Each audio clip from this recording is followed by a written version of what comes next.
Welcome back to the Celtics Nation Rise recap. I'm your host, Griffin Aldridge, and your Boston Celtics have defeated the Memphis Grizzlies with a final score of 92 to 78. So, Summer League is back in full force. And it's exciting this Summer League because obviously I think this is one of the best Summer League teams the Boston Celtics have had in recent years. This is a great team. I love to see it. I'm very happy with this team, and I like that people that we have on, obviously Kenny Lofton Jr. And a lot of other guys who are key attributes to this Boston Celtics Summer League team. It's a lot of fun. Obviously, you guys know I'm a big Maine Celtics guy. So seeing this is kind of a little fun thing for me. So I actually was unable to watch the full game, but I'm going to bring you guys the stats. So again, the Boston Celtics beated the Grizzlies, and it's great. I smell basketball. Obviously, we have a beach ball up there, but basketball is back. It's summer league time, and we are ready. We are ready. We are so ready. But for the Grizzlies, you had Bacot, I think it's his name. Sorry if I mispronounced it. In 23 minutes, had 14 points, 6 rebounds, 2 assists, 1 block, and shot 53.8% from the field goal. Jalen Wells in 24 minutes had 13 points, 3 rebounds, 3 assists, 2 steals, 1 block, and shot 30% from the field goal. GG Jackson is a big guy for the Grizzlies. A lot of people know him, and he's going to develop into a great player. He's going to be a big attribute for the Grizzlies, obviously, in the upcoming years. In 29 minutes, had 16 points, 4 rebounds, 2 assists, and shot 50% from the field goal. Cam Spencer in 25 minutes had 15 points, 3 rebounds, 2 assists, and shot 44.4% from the field goal. Other than that, not a lot, much more production from the Grizzlies. But let's get into the Boston Celtics stats for you guys. And then we'll get into game stats. And I'm going to break this down for you. So, Charles Bassey, I didn't even know he was on the Summer League team. He was a late addition in 18 minutes, had 14 points, 11 rebounds, 2 blocks, and shot 87.5% from the field goal. If we were doing Celtics Nation Rise Summer League MVPs, he would be here, Celtics Nation Rise Summer League MVP. Great performance from him, and I love to see that. Bassey is a guy who, honestly, I would love to have him as a two-way player. So it's like, do we do that? Do we give off the boot off of someone? Like, where do we go with Bassey? I'm not sure. I definitely need to see a lot more production from Bassey, but I love what I saw tonight. I mean, great performance all around. And yeah, usually we go down to up, but we're going to go up to down. Hugo Gonzalez in 28 minutes had 12 points, 4 rebounds, 5 assists, 1 steal, 2 blocks, and shot 33.3% from the field goal.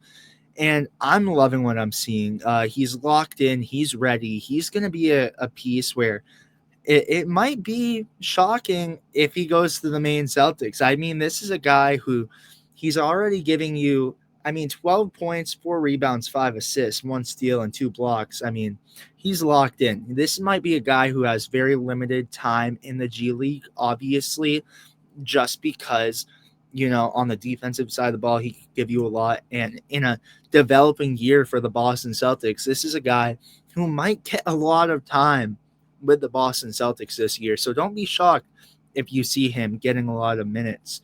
But again, great performance from him. I think this might be one of the better ones.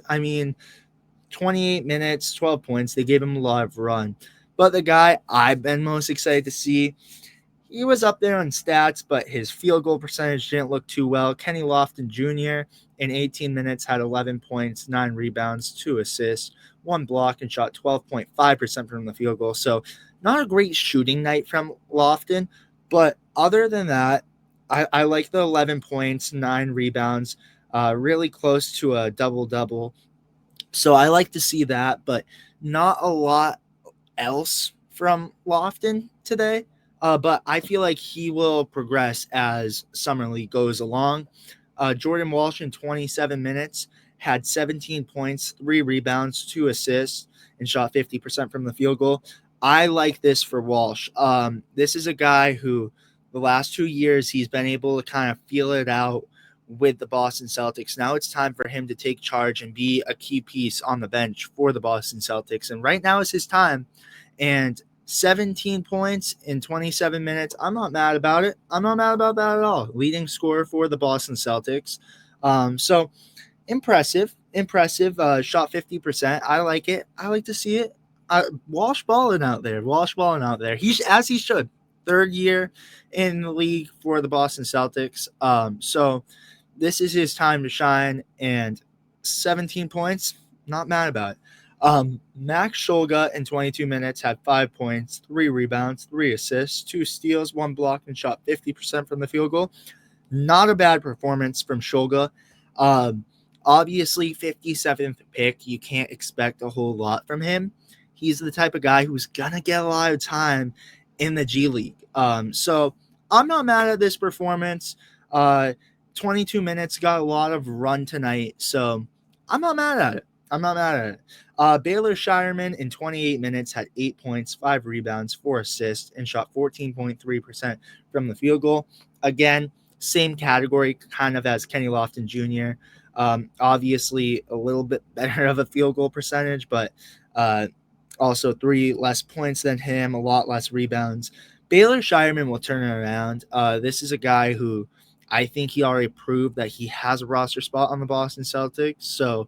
And he's a guy who I see being a key piece for the Boston Celtics coming into this year. So I'm not mad about this. He totally could get better, but I don't know. I'm not worried about Baylor Shireman's performance tonight. Amari Williams, though, in 22 minutes had 9 points, 3 rebounds, 1 assist, 1 steal, 2 blocks, and shot 100% from the field goal. Again, I'm big on Amari Williams. I feel like this is a guy who, again, with the center depth, he might spend limited time in Maine this year, and he might get some run with the Boston Celtics as well. I am very high on Amari Williams. Not a bad performance from him. Miles Norris in 22 minutes had 8 points, 5 rebounds, 1 assist. No assists, 1 steal, 1 block, and shot 40% from the field goal. Not bad. Two-way player. I do want to see him have a little more spark for the Boston Celtics, but I'm not mad about it. I'm not mad about it at all. So we'll see what's coming next with him, but I'm not mad at it. But yeah, again, not great stats, but also 40%, not bad. You can't expect guys to blow you away. Like, you can't expect those 30-point games. There's going to be a lot of contributing from everyone. They're hungry. They want to play aggressive. But then we have Kendall Brown in 7 minutes, had 6 points, 1 rebound, and shot 50% from the field goal. I'm not mad at that. Kendall Brown, again, a late addition. He's a guy who I'm excited to see. I really hope he plays for the Maine Celtics. I actually met him not too long ago when he played for the Long Island Nets. So that's a player I'm excited to see to play as well. So that's a little fun to see him play. Only playing 7 minutes, not a lot of time, but you're not going to get a lot of time. I think he's just expected to show out what he has in the limited time he has. I mean, in 7 minutes, 6 points. I mean, give this guy some more time, But Isaiah Wong in 8 minutes had 2 points, 1 rebound, and shot 25% from the field goal. Again, limited time, 8 minutes, but I'm excited. That's another guy I hope makes the Maine Celtics. And who knows? These are guys that Seamus, Daniel, and I mentioned in the last podcast. These are guys that could really turn into pieces that could be two-way contracts. We have a lot of guys who could either be two-way guys or honestly, they haven't proved a lot. So they could really be contributors on a team. They're so young. But again, Aaron Scott in 2 minutes had no other stats. So that's it. We haven't seen anything from Jalen Bridges. Hayden Gray, I think, was the next one. Ben Gregg. and Zach Hicks. They didn't get any run with the Celtics. I'm not sure what they're doing with that. And this is the first, again, I'm hearing about Bassie. So I hope I'm saying his last name right. So again, great win from the Boston Celtics. Now let's get into the stats. In the first quarter, the Boston Celtics outscored the Grizzlies 22-18. Again, at halftime, the Boston Celtics did it once again, outscoring the Grizzlies 27-18. However, in the third quarter, the Grizzlies struck back and outscored the Boston Celtics with a score of 25-19. However, in the fourth quarter, the Boston Celtics would take control of the Grizzlies and outscore them 24-17, giving it a final score of 92-78. Biggest leads, 5 lead changes. The Boston Celtics led by 18 at 1:59 in the second quarter. So again, great for the Boston Celtics. They shot 30 for 74 from the field goal, 9 for 28 from 3, and then foul shots 23 for 33, and then had 17 turnovers. So ultimately, great game for the Boston Celtics. I love to see what they did tonight. I'm a big fan of, again, Bassie, and obviously, hopefully Kenny Lofton could turn it up a little bit. I want to see what he can do. But overall, just a great game. I want to see Baylor Shireman give it a little more too.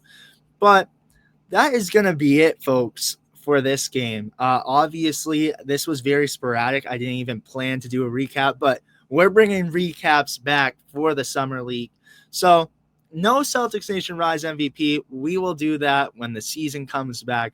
But with that being said, thank you guys for watching. Make sure to like and subscribe and turn on post notifications to be notified every time we upload. Again, we are going to be giving you guys all kinds of content this offseason, whether it be the fan series, the podcast, breaking news, and the recaps. So make sure to like and subscribe and turn on post notifications to be notified every time we upload.